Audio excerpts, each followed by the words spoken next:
Hi, everyone, and welcome to this edition of Peace Talks, the series where we interview the bands and musicians that are coming out to play for us in Worcester. And today we have with us Reed Bass, who is coming up on Thursday. Hi, Reed. Hi Dave, how you doing? Yeah, grand. Thanks. Thanks for joining us today. So we'd like to kick off with just a little bit about yourself and kind of your musical journey, kind of how you got into music, and I'm particularly interested in sort of what drew you to the bass as well. So do you want to sort of kick off with that? Okay, well, my musical journey started from practically conception. I'm from a musical family. Um, my mom, her siblings, mother, my nan, they all played in church. So my mom and their siblings, they were the church band. My nan, she played organ in church. So I was always around music from birth. Um, when I was six, my elder sister, she taught me to play piano, ID. Um, at 10, I swapped to guitar because mum played guitar and I thought it was kind of cool. And my coolest uncle at the time, Uncle Cecil, he was like the lead guitarist in church and he had all the Okay. attention. I thought that was cool. So I learned guitar at 10. And since then, I've just been into music. Um, it wasn't until I was about 17 that I changed to bass as my principal instrument. I mean, I play a few other instruments as well through my studies and just over life, but bass has become my main instrument. And the reason I got into bass was because the bass player of the band I was in, he left, he got married and left. So yeah, I got nominated to play bass, and I was like, oh, okay, cool. Um, which is cool because when I was young, one of my heroes was my uncle Patrick. Again, Right. his brother. He played in church, and I used to love the way the bass used to make the pews rattle. Like, so I could always Hmm. feel the under my legs, on my bum. And I thought that was really cool. So I wanted to have that effect. So bass was great. It suited me. Ah, cool.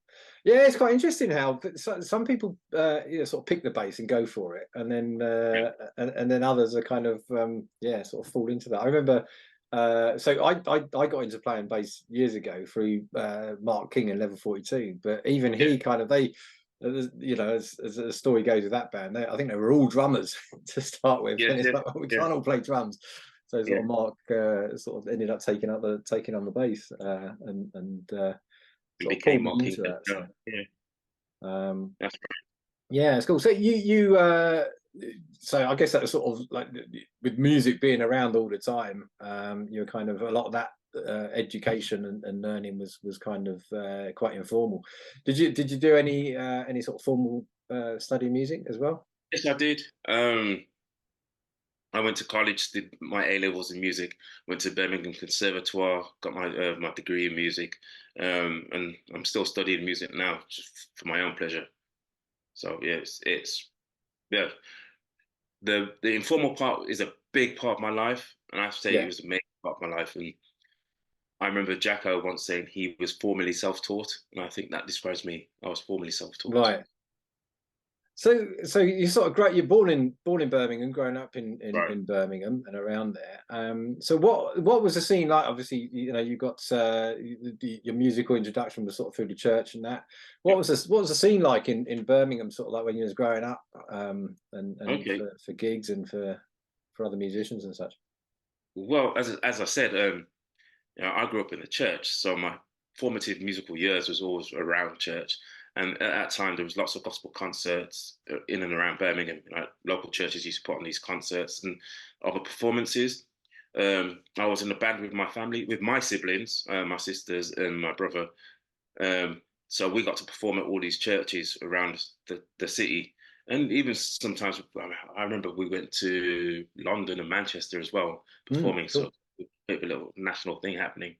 So that was always cool. Um, when I got a bit older and I started to play bass, um, I joined my mum's siblings band called the Soul Hmm. Seekers. They were quite locally well known in the gospel scene, and I started playing bass with them.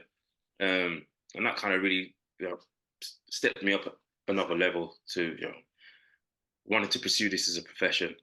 Um, and when I started doing it more seriously during my studies, there was always gigs around. Highlights of my gigging time was working with and developing the live box with Soweto Kinch. Right. Um, Okay. Yeah. Back in the early days, we used to do that. We even used to go busking together, so that was Oh wow. cool. Yeah. Um, I wonder if he still remembers that. Soweto, remember the busking days? Um, yeah, so that was great building that up, helping him build that up. And obviously, Soweto's gone on to bigger and better things, and absolutely deservingly talented. So all the props he gets right now is well deserved. Um, so that was one of my early highlights, getting to work with him, um, meeting people like Winton, Marcellus, and all that. And I was a bit shy, so I didn't actually play around Winton because it's Winton Marcellus. You know what I mean? Um, so that's one of the things I regret that I didn't take that opportunity to play. Um, at that time, there's quite a lot of things happening in Birmingham in terms of the live scene. Um, the Drum in Newtown, which is now called the Legacy Centre, um, they used to put on weekly jazz events. Hmm. So that was cool. Every Saturday evening, there's always something happening at the Drum. Shout out to Alan Cross for putting that on. And I think that's where I really got my chops for my own solo career, Mm. as well as doing playing with other local artists and stuff. And then there's clubs like G2 that was happening at the time. And more recently, well, I say recently, in the last, up until the last 5 years, the Yardbird in Birmingham was like the central hub for music Right. in Birmingham. And there was always something happening there. So I used to try and attend as many like sessions there as I could, like jam sessions or just Mm. gigs, whatever. So yeah, it was really happening. Um, I used to put on events as well in Birmingham, just to help Okay. um, local artists to give them a platform, especially Mm. singers. There wasn't really much for like solo singers to do, so I used to try and give them a platform to do that. Did that for about 8 years, and then life took over. So I had to put my attention elsewhere. Yeah. So Yeah. that was kind of the live scene in Birmingham. And even now, it's still quite happening. There's a big jazz scene in Birmingham. There's always something happening, it seems, which is great. Yeah, Uh, yeah. I was up in I was up there at the end of last month. They had the Jazz Promotion Network, which is yeah, a conference, and they have that as an annual event. And this year it happens to be in Birmingham, so I thought, oh yeah, I'll pop up there and see that. So yeah, yeah, yeah, because it's I've been keeping an eye on what's going on. So there's regular because there's obviously with the university there and the conservatoire, there's a lot of students and there's a lot happening there. So you've got I think it's on Tuesdays at the Spotted Dog.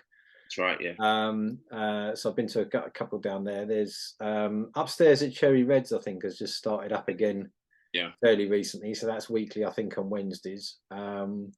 And then you got Phil Rose doing the Birmingham Jazz Thousand Trades. That's every Friday. So yeah, there's those. And then I've been to where you because you played at Zen Finn's Soul Sessions, didn't you, uh, down at the yeah, Night Owl? yeah. So that's a Shout out, man, because he's one of the few who is doing it independently. right. Where they've got like a bit of a business structure behind him. He's doing it off his own back. So I really got to give him a shout out. Respect Zen. Yeah, yeah, he's doing some great stuff, and I think he's just started up another night, isn't it, at Acapellas? That's right. Yeah. Yeah, so yeah, some good stuff going on. It's a good happening city, and it's good that we're getting people coming down from Birmingham over to Worcester as well for the shows that we're Yeah. doing Yeah. here. So that's pretty good. So your musical sort of influences, obviously, you got a lot of gospel from the church. Yeah. For those watching, you may have seen Reed. He opened for his band opened for us in July for Law of Three. It was fantastic night there, and it's a really good sort of spread of music. So yeah, what sort of other influences have you got, and kind of sort of how did you get into the fusion side of things? Okay. All right. My formative years was all the pop stuff because obviously you're a kid. You see Top of the Pops. The radio's always on, so you're hearing all that music. So everything from ABBA to who was out there like Rolling Stones to the disco stuff to like Chic and all that. So it was Mm, quite hectic.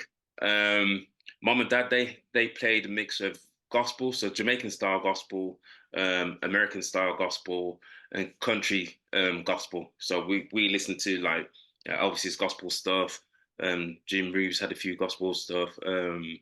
Pat Boone and all else kind of hmm. that side of it. So we had that playing from mum and dad. When I visited my uncles and aunts, my mum's siblings, they played more of the soul side of stuff. My dad's siblings, they played more of the reggae side of stuff. So Okay. that was there. Um, in my school years, I was at senior school when hip hop was born, so Right. 1979. Yeah. Hip hop started to take over. So that was an interesting sound for me, and I gravitated towards that, as did all the kids at school then, um, as well as all the dancehall stuff, the early dancehall stuff in reggae that was Yeah. coming through then. In my later teens, early 20s, I got really into dancehall culture. So with all the sound systems and all that. So that's a part of my musical journey. When I changed from guitar to bass, um, my uncles, who were my heroes at the time and still are, they were listening to jazz fusion, and the whole contemporary jazz stuff. So like, the El Blues, the GRP stuff. Mm. Uh, they got me into that, got me into Miles, into Chick Corea, Herbie Hancock, all that kind of stuff. And that's where my love for jazz fusion really started. They started pointing me at these players. Listen to John Patitucci, Marcus Miller, Abraham Laborio, Anthony Jackson, Hmm. those type of guys. And yeah, just listening to that absolutely blew my mind, and I wanted to do that. So Cool. that's my musical influences in terms of the bass player. Then there's the Yeah. whole production and all that stuff, which is another set of influences. Yeah, excellent. Yeah, it's definitely a good range of styles you cover through the last gig that you played for us. So looking Yeah, forward to getting a full couple of sets out of the band and see what else you've got in there. yeah. I'm looking forward to it too. And I just remember it's a lot of because you got I was going to say we can talk about the band that you got coming up because Sam Rogers, I think that's the first time I've actually seen him play, but I stood at the back chatting with the sound engineer Yeah, as you were sort of going. He goes, I've never seen a sax player like him. It's like, but yeah, yeah, he just I mean the one thing that I think everyone got from that as well was you just all seem to be having so much fun on the stage. So yeah, that's always great to see. I love to see a band that's they're enjoying and really getting into what they're doing, rather than just sort of playing through the bit to get home sort of thing. But yeah, so yeah, talk us through the band that you got coming up because it's a little bit different from last time, isn't it? A little bit bigger. bigger. Okay, so as you mentioned, Sam Rogers, the legendary Sam Rogers, he pound for pound, he's one of my favorite saxophonists and I've worked with. Um, he's always a joy to work with. He's incredible, incredibly soulful, incredibly inventive.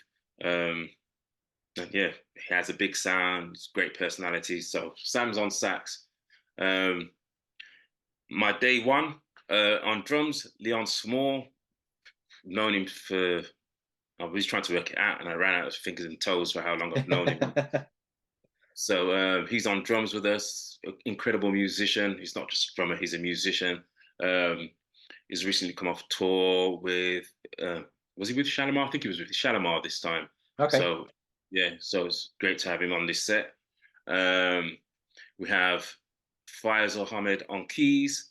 Oh man, he's absolutely amazing. First time I met him was at Ronnie Scott's in Birmingham, where he was sitting in with the Gil Scott Heron band, and I Wow. was like, "Who's this dude?" And like he had it all, the chops, he had the funk and everything. So he's on keys with us, and we have Ruben Reynolds on guitar, um, an amazing young musician who absolutely destroys the guitar anytime he touches it, and anytime he plays, I actually want to be in the audience to listen to him. It's great to have him on the bandstand, but yeah, so he's fantastic. And we have a guest. My wife is coming to sing Oh, for us. fantastic. Super excited about that. Um, so hi, Danny. She gets the sexy smile. So I'm looking forward to that as well. Ah, that's fantastic. Yeah, I'm really stoked for it. It's um yeah, like I say, the last gig that you did there, that went down really well. Yeah, And we get a lot of interest in this one as well. So it's great. looking forward to having a nice packed Mars bar. You need to get a few bodies in there this time of year because it can get a bit chilly in there. Bring your Yeah, coats. that's true. That's true. Turn on the central heating. In fact, people should come because there's drinks, and what better to keep you warm than some alcohol? Come down. Absolutely, indeed. And of course, it's your birthday as well. Are you Yeah, it's actually actually my working on your birthday. birthday? Sorry, I made you work on your birthday, but you know, you got to Yeah, fit them on Thursdays. So. now it's great because I get to celebrate my birthday with people I love and doing what I love. So I'm absolutely over the moon that I get to do this too. That's fantastic. Well, I'm really looking forward to welcoming you back to the Mars Bar and seeing you on Thursday. Doors at 8 o'clock. Music starts at 8:30, and you just keep going until you're done. We will do. So book out the whole week because we've got lots of music. Fantastic, great. Well, we'll see you. Take care between now and then, and see you on Thursday at the Mars Bar. See you Thursday. Thank you very much.